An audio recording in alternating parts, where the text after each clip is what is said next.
그래서 뭐 방첩이라는 게 카운터 인텔리전스죠. 인텔리전스는 우리가 정보 수집, 뭐 정보라고 그러는데, 그러니까 정보를 수집하는 것을 어떻게 막을 것이냐는 거죠. 정보 수집하는 활동 자체를 어떻게 막을 것인가. 그래서 우리가 창과 방패라는 말을 많이 씁니다. 창과 방패.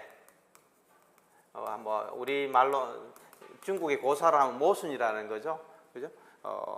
창과 방패를 팔고 있는 춘추 전국시대 장사꾼이 이 창은 어떤 방패도 다 뚫을 수 있습니다. 이런 얘기를 하다 가고 나서는 창을 두르고 방패를 팔 때는 이 방패는 어떤 창도 막을 수 있습니다. 이런 얘기하니까 당신 창으로 당신 방패를 한번 찔러봐라 이렇게 이제 얘기하는 거죠. 그럼 두 개 중에 하나는 구라는 거죠.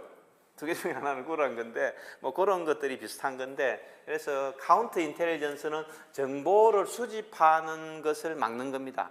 대부분의 그 정보기관이든 뭐 어찌됐건 적국의 정보들을 수집하는 게 굉장히 중요한 이슈인데, 이게 과거에는 조직적으로 막는 그런 방법들이 없었던 거죠. 근데 이제 이런 부분들이 근대국가 들어오면서 조직적으로 막는 그런 기술들 담당 부서들이 만들어진 거고, 뭐 이런 부분들이 카운터 인텔리전스다 이렇게 보면 좋을 것 같고요. 그래서 국가 안보와 국가 이익을 해치는 기도나 세력에 대해서 예방 분쇄하는 활동, 그러니까 국가 안보, 이게 뭐 어떻게 보면은 국내에도 세력이 있을 수 있고 해외에도 세력이 있을 수가 있는 거잖아요, 그죠? 예를 들어 왕조 시대 같으면은 왕의 목을 따고 자기가 왕이 되고 싶은 사람, 반란을 일으킬 사람들, 이런 사람들이 있는 것을 항상 찾아보는 거죠.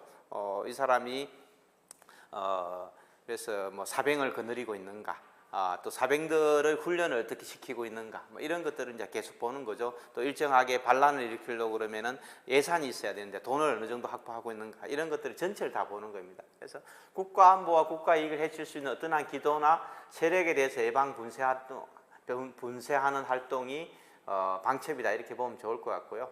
그래서 정보 수집 활동, 도대체 뭡니까?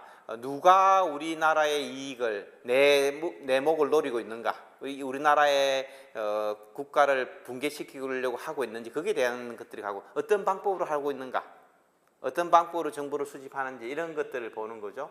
뭐 옛날에는 포섭한다면은 술이나 여자라든지 남자라든지 뭐 이런 방식으로 사람을 포섭했다면, 지금은 뭡니까? 또 전혀 다른 방식으로 할 수 있는 거죠. 예를 중국 공산당 같은 경우에는 뭐 중국 공산당 자녀를 미국에 유학을 보내준다든지, 외국에 유학을 보내주고, 뭐 또 골프를 칠 수도 있는 거고, 뭐 여러 가지 방법이 있는 거죠. 뭐 부인의 성형 수술을 대신 성형 수술 비용을 대줄 수도 있는 거고, 아니면 뭐 북극해 크루즈 여행을 보내줄 수 있는 거고. 사람들이 전통적으로 현금을 받으면 뇌물을 받는다고 생각하는데, 현금이 아닐 때는 뇌물이 아니라고 생각하는 거죠.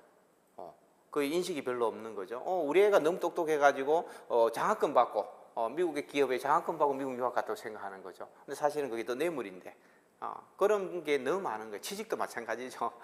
맥킨지에 취직시켜줄 수 있는 거죠. 연봉도 많이 주고. 그런데 우리 애가 너무 똑똑해가지고 맥킨지에 연봉 20억을 받고 취직을 했다고 생각하지만은, 사실은 아버지가 그런 일거리를 100억씩 밀어줄 수 있는 거죠. 간부기 때문에. 뭐 그런 일들이 얼마든지 있습니다. 근데 이제 사실 그걸 잘 모르는 거죠. 자기 아들이 우리도 그런 게 있은 거 아니에요? 얼마 전에 그 국회의원의 자녀가 50억 퇴직금을 받은 거죠. 30살짜리가. 근데 애가 너무 근데 지금 어쨌든 결론은 뇌물이 아닙니다. 뇌물이 30도 안 되는 애가 2년 정도 근무했는데 그 퇴직금 50억을 받았어요. 50억을. 그 성과금하고. 그런데 그게 뇌물이 아니라고 그러는 죠. 아버지는 고위직 법관 출신이고 국회의원이니까.